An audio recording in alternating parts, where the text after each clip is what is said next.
logikanya masuk atau tidak bukan, tetapi dengan hati kita yakin. Soal rezeki yang pertama nggak usah kita bahas, itu wilayah otoritas Allah Subhanahu Wa Taala. Percayalah ya Bu, yakinlah Bu, setiap yang lahir itu ada jaminan rezekinya. Buktinya apa? Bayi lahir dapat ASI kan? Bu, sekarang saya mau tanya, waktu belum lahir tuh ASInya udah ada susunya belum? Belum. Itu yang ada di depan dada itu udah ada susunya belum?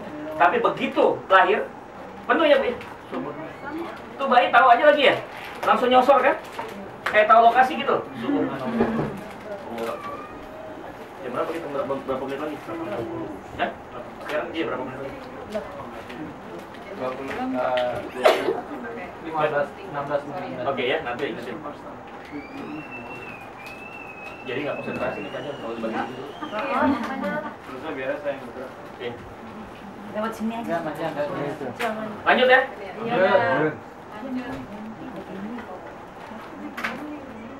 Halo, tolong ini makanan nanti dulu ya. Biar Ogi konsentrasi. Yang kedua, lanjut kedua ya. Kedua adalah rezeki yang bersifat dijemput. Yang pertama tadi apa? Rezeki ya. Yang pertama tadi rezeki yang dijamin. Yang kedua dijemput. Dijemput. Jadi yang pertama dijamin, artinya kalau dijamin kan nggak usah dicari pun bakal dapet, udah jatah, oke? Jadi nggak usah dipikirin, udah dapet. Cuma nanti ukurannya lain, ada yang S, ada yang M, ada yang L. Size-nya ada yang small, ada yang medium, ada yang large. Ya, jangan nyesel yang ukurannya S. Siapa tahu nanti di kiamat hari akhirat nanti kan kapling surganya ukuran L. Jadi yakinlah Allah kasih yang terbaik buat kita. Ya, jangan ngoyo kalau orang Jawa bilang apa? Ojo ngoyo. Ngono, gak ada gitu. Oke. Yang kedua, rezeki yang dijemput. Namanya dijemput, Bapak dan Ibu. Namanya dijemput berarti harus dengan ikhtiar. Mohon maaf. Ikhtiar, sekali lagi ikhtiar. Apa ikhtiarnya? Satu, kerja keras, work harder, work smarter, and work totally. Jadi kerja keras, kerja cerdas, dan kerja tuntas.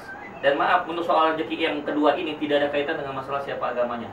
Ya, mau muslim bukan muslim, ya. Even dia seorang muslim tapi malas, mohon maaf. Ya, kerja terlambat terus, ya gimana mau dipromosikan jadi manajer, kesel juga bosnya, terlambat mulu gitu. Izin sholat duha sampai zuhur nggak balik-balik, gimana tidur di musola gitu kan? Kacau kalau begini. Ya, bisa turun produktivitas perusahaan gitu kan? Tapi walaupun dia bukan Islam, tapi dia kerja keras, kerja cerdas, kerja tuntas, subhanallah. Majalah Forbes tiap tahun mengumumkan the top 100 richest people in the world, itu dari nomor 1 sampai 100 nggak ada yang muslim. Ya nggak? Nomor 1 Carlos Slim. Carlos Slim. 62. Kalau dirupiahkan sekitar berapa? Triliun. Ya, 600 triliun kan? 600 triliun rupiah. Triliun. Itu rupiah triliun ya rupiah. Nomor 2 Bill Gates. 485 triliun. Nomor 3 Warren Buffett, 425 triliun. Sampai nomor 100 gak ada yang muslim.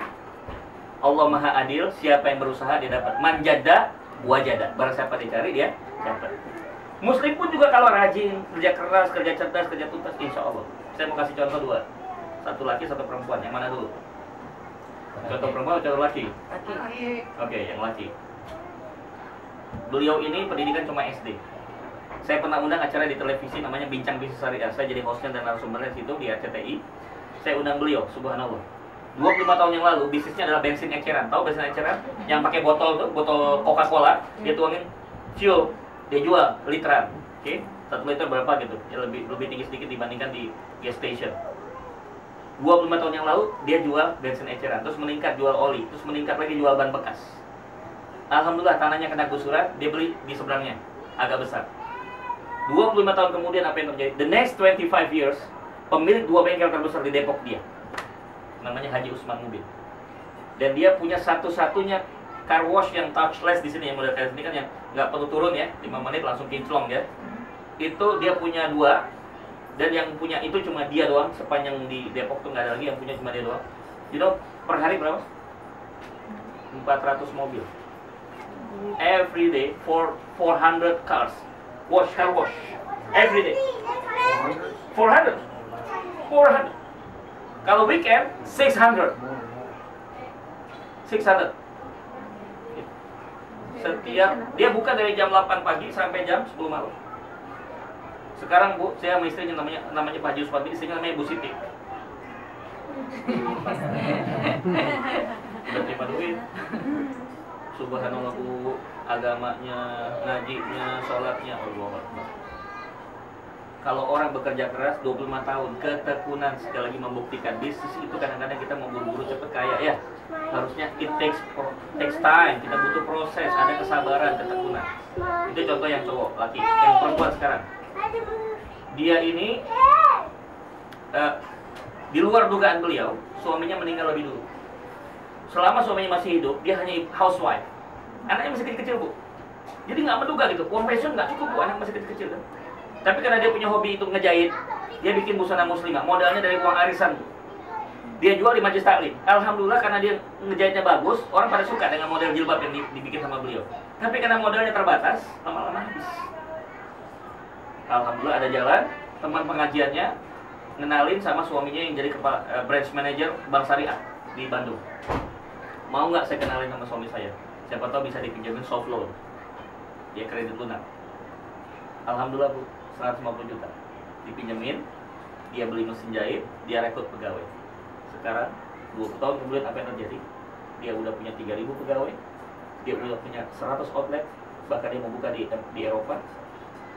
Omsetnya miliar. You know? Kalau ke Bandung, Cipularang nanti ada exitnya namanya Pastur. Oke, Pastur tuh ada billboard gambar Inneke Koesherawati pakai jilbab dia. Tahu mereknya? Saya bukannya promosi ya, ini saya cerita true story soalnya. Safira Collection. Safira Collection. Yang punya namanya Ibu Feni Mustafa. Ibu Feni Mustafa, you know, hanya seorang ibu rumah tangga. Dia nggak ngerti bisnis, nggak ngerti market. She doesn't know marketing, she doesn't know business. Nggak pernah sekolah bisnis. Tapi itu saya bilang tadi, kalau kita kerja keras, kerja cerdas, kerja tuntas, jadi. Insya Allah. Oke, itu rezeki yang dijemput. Tapi saya nggak terlalu tertarik membahas yang nomor 2, karena udah banyak yang ngasih tahu tentang ilmu ini. Donald Trump ngajarin, ya kan, Robert Kiyosaki udah ngajarin tentang bagaimana mendapatkan yang nomor 2. Tapi hari ini kita akan bahas yang ketiga, ini yang lebih hebat. Rezeki yang diantar. Sekarang saya mau tanya Ibu, mau pilih yang mana? Yang dijamin, apa yang dijemput, apa yang diantar? Pilih rezeki yang mana? Yang diantar. Delivery kan? Pingin yang delivery. Enak kan? Tinggal telepon, makanan datang, bayar, nggak pakai macet, nggak pakai ngantri, ya kan?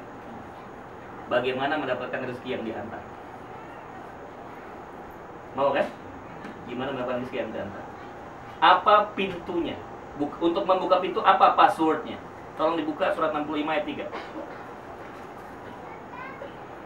Boleh dibaca? Baca. At-Tolak ayat 3. 2 dan 3 loh.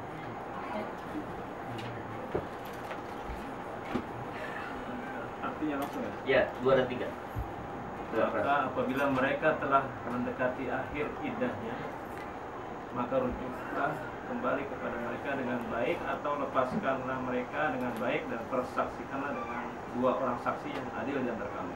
Dan hendaklah kamu tegakkan kesaksian itu karena Allah. Demikianlah pengajaran itu diberikan bagi orang yang beriman kepada Allah dan hari akhirat. Barang siapa yang bertakwa kepada Allah, niscaya dia akan membukakan jalan keluar baginya, dan dia memberinya rezeki dari arah yang tidak disangka-sangka. Dan barang siapa bertawakal kepada Allah, niscaya Allah akan mencukupkan keperluannya. Oke, that's the point.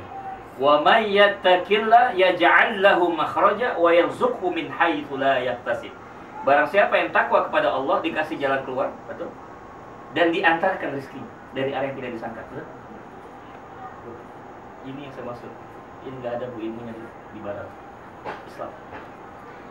Diantarkan rezeki. Syaratnya apa Bu? Passwordnya takwa.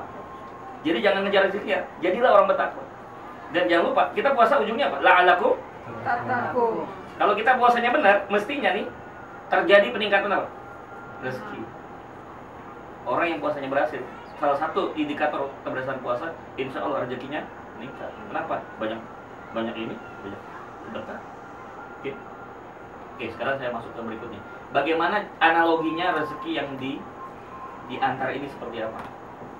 You know, torrent, Pak, tahu torrent Pak? Penampung air yang ada di atas. Tower. Oke, tower. Ke bawah ada pipa ya, piping system. Di ujungnya ada apa?